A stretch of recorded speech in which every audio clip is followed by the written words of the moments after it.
CC camera ফুটেজে দেখা যায় এনসিপি নেতা ফাহাদ ওমর, আশিক, আজাদ, গণ অধিকার পরিষদের সাবেক নেতা আবু রায়হান, যুবশক্তির মোহাম্মদ মীর এবং জুলাই যোদ্ধা ইব্রাহিম আরাফাত সহ আগ্রাবাদস্থ এই কর্পোরেশন অফিসে এসে ম্যানেজার বাচ্চুর কাছে টোকেন মানি দাবি করে। হাদি ভাই নিজে বলছে এনসিপি বড় চাঁদাবাজ, 2 কোটি টাকা নিছে জামাতের সাথে জোট কইরা। সবাই চাঁদাবাজ, কেউ বাদ না। ওই নিজে চাঁদাবাজ, ওই চাঁদাবাজ নিজে বলে কিভাবে? সে তো কি একটা অবস্থা ওখানে। তা আমি তখন খুব রাগ করে বললাম, মানে সাংবাদিক সামনে, যে আমি যদি শুধুমাত্র একটু বলতাম, করতাম, ওদের কেউ ওখান থেকে বেঁচে বেরোতে পারতো না। দর্শক, গত রাতেও চাঁদাবাজির একটা খবর বাইরে এসেছে।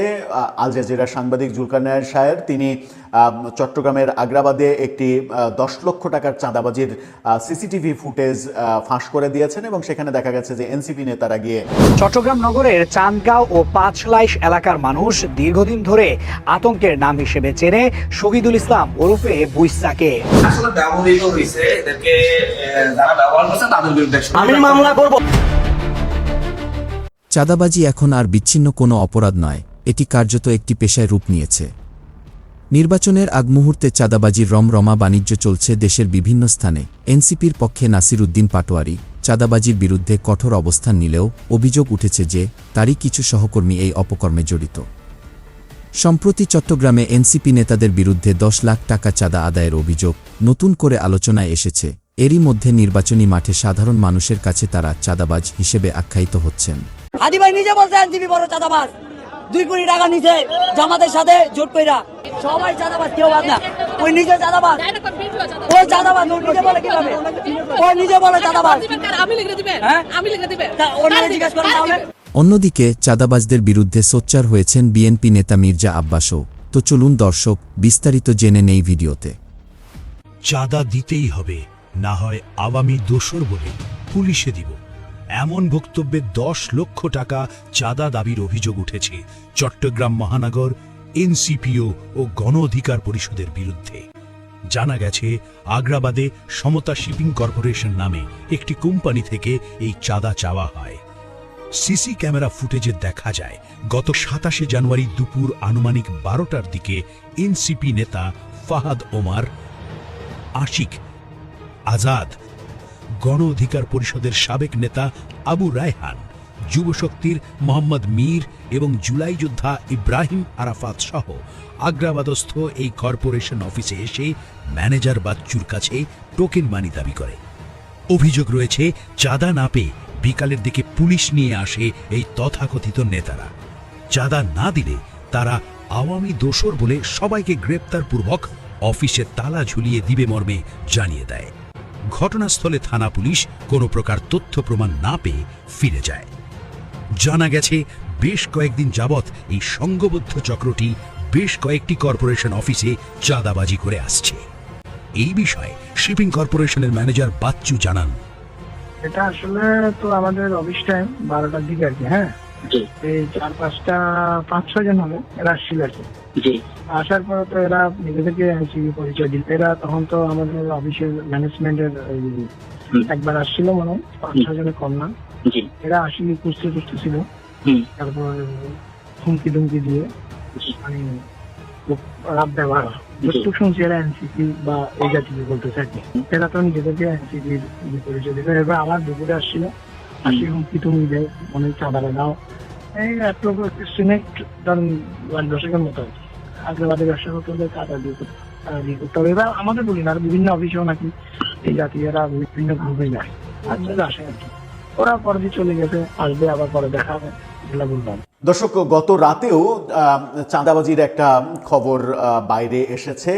আল জাজিরার সাংবাদিক জুলকারনাইন শায়ের তিনি চট্টগ্রামের আগ্রাবাদে একটি 10 লক্ষ টাকার চাঁদাবাজির সিসিটিভি ফুটেজ ফাঁস করে দিয়েছেন এবং সেখানে দেখা গেছে যে এনসিপি নেতারা গিয়ে চাঁদা দাবি করছে। পরবর্তীতে পুলিশ নিয়ে গেছে, কিন্তু তাদেরকে জিজ্ঞাসা করলে তারা বলেছেন যে তারা আওয়ামী লীগ ধরতে গিয়েছিল। সারা দেশে চাঁদাবাজির যে মহোৎসব চলছে, সেই মহোৎসব যখন থামানো যাচ্ছে না, তখন বাংলাদেশের একজন প্রতিষ্ঠিত ব্যবসায়ী, আলোচিত ব্যবসায়ী, তিনি বলছেন যে আগে 1 লাখ টাকা ঘুষ দিতে হতো, এখন সেটা 10 লাখ টাকা দিতে হয়। যদি তাই হয়, বাংলাদেশের অবস্থা যদি তাই হয়, তাহলে ফ্যাসিস্ট শেখ হাসিনাকে তাড়িয়ে আমাদের কি লাভ হলো? ফ্যাসিস্টকে তাড়িয়ে আমরা কোন রাজনৈতিক বন্দোবস্ত তৈরি করলাম যেটা আমাদের জন্য ভালো? তাহলে আমি শেখ হাসিনাকে ফ্যাসিস্ট বলার আদৌ অধিকার রাখি কিনা, এই প্রশ্নটা তৈরি হয়। চলুন একটু জেনে দেখি কিভাবে 1 লাখ টাকার ঘুষ এখন 10 লাখ টাকা দিতে হচ্ছে। নতুন কোন রাজনৈতিক বন্দোবস্ত আমরা আদতে পেলাম? আমি যদি বলি হাদি যদি না থাকে তুমি নির্বাচন দাঁড়াতে পারবা, ওই কারণে যাও না তুমি হাদিকে তুমি মারছো।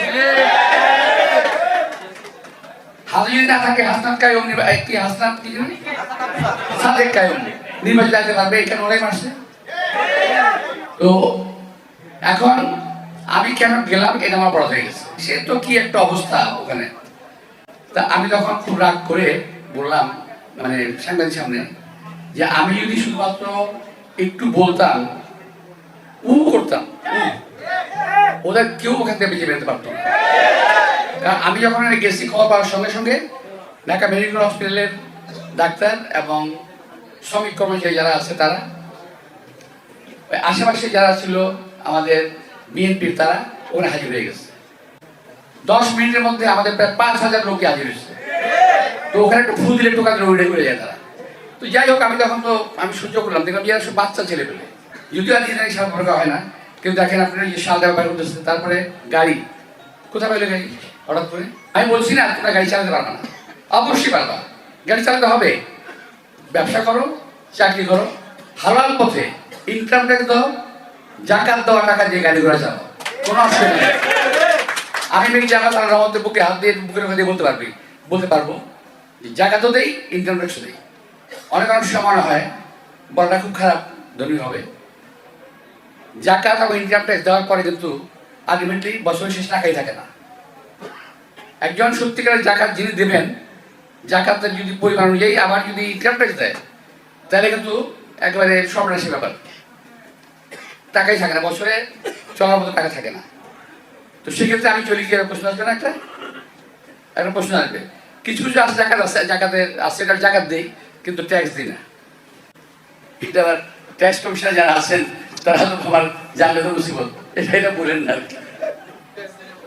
তো আমি যেটা করি ধর্ম মেনেই চলি। আমি আমার একেবারে আমার 3 জন মিলে আছে। এটা বলছে আমি নাকি উদ্বাস্ত। নির্বাচনের আগ মুহূর্তে এনসিপির উপর আরোপিত এই অভিযোগটি নিয়ে আপনাদের কি মনে হচ্ছে? এছাড়াও বিএনপি নেতা মির্জা আব্বাসের এমন বক্তব্য শুনে আপনাদের মতামত আমাদের কমেন্ট বক্সে জানাতে ভুলবেন না। আর হ্যাঁ, আপনি যদি আমাদের এই চ্যানেলে নতুন দর্শক হয়ে থাকেন তাহলে অবশ্যই চ্যানেলটি সাবস্ক্রাইব করে বেল বাটনটি অন করে রাখবেন। আজকের মতো এখানে বিদায় নিচ্ছি, দেখা হচ্ছে পরবর্তী কোনো একটি আপডেট নিয়ে। ভালো থাকবেন সবাই, ধন্যবাদ সবাইকে।